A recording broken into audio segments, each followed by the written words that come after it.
this historic home. Check this one out.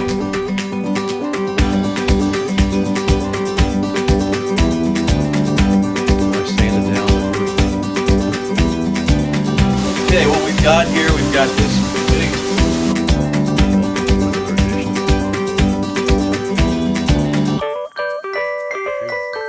So tell me about this. All right. Hello, welcome to this historic home. The house behind me is the original Clemmons, the Peter Clemmons residence. That was built late 1700s. I'm uncovering a lot of things. It's indicative of the early period or later period of 1700s, early 1800s.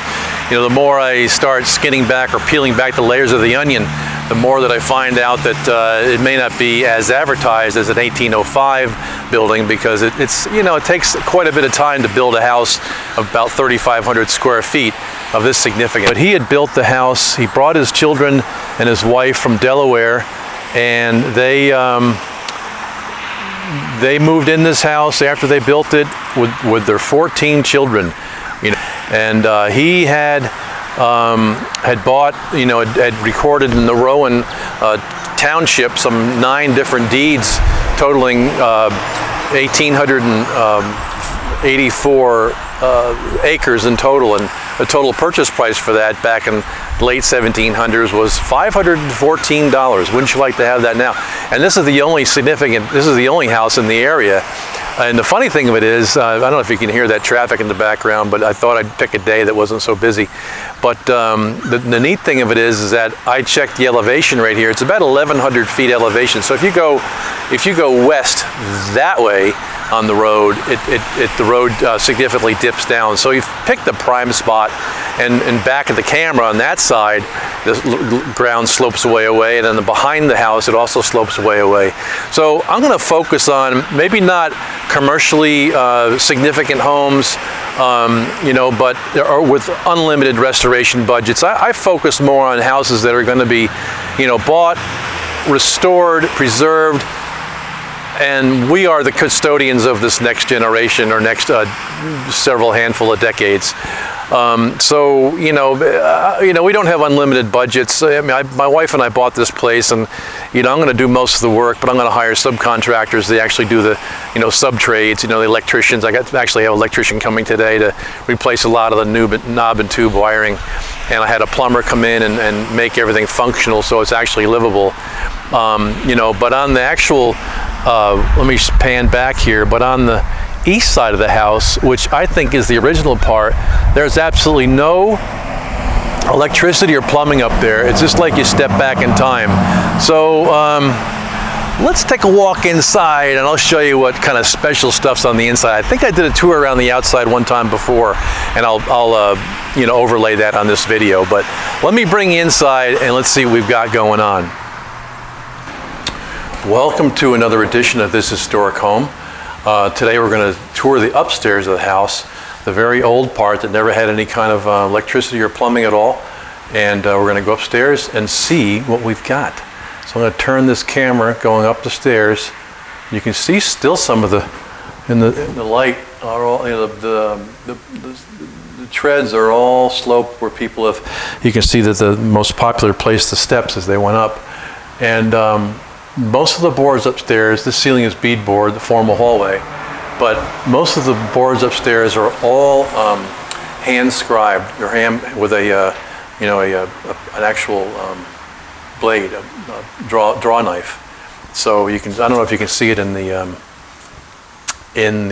sunlight, but you see. So anyway, I'll turn this around and go upstairs and see what we've got. Yeah. So you know what's neat about this place too is that other notable facts. I mean, this house is so significant. I mean, there were up to 1800. Here's some notable facts. Up to 1800, there were only 16 states, you know, confirmed states. The flag only had 13 stars on it. Lewis and Clark expedition of the Northwest Territory was like, what was it, 1804 to 1806. Francis Scott Key wrote the Star-Spangled Banner. In what year, children? 1814. So anyway, yeah, look at these the mustard colored painting and the brown, all the earth tones. Yeah, look at all these doors, the transom, there's 3 lights over each one.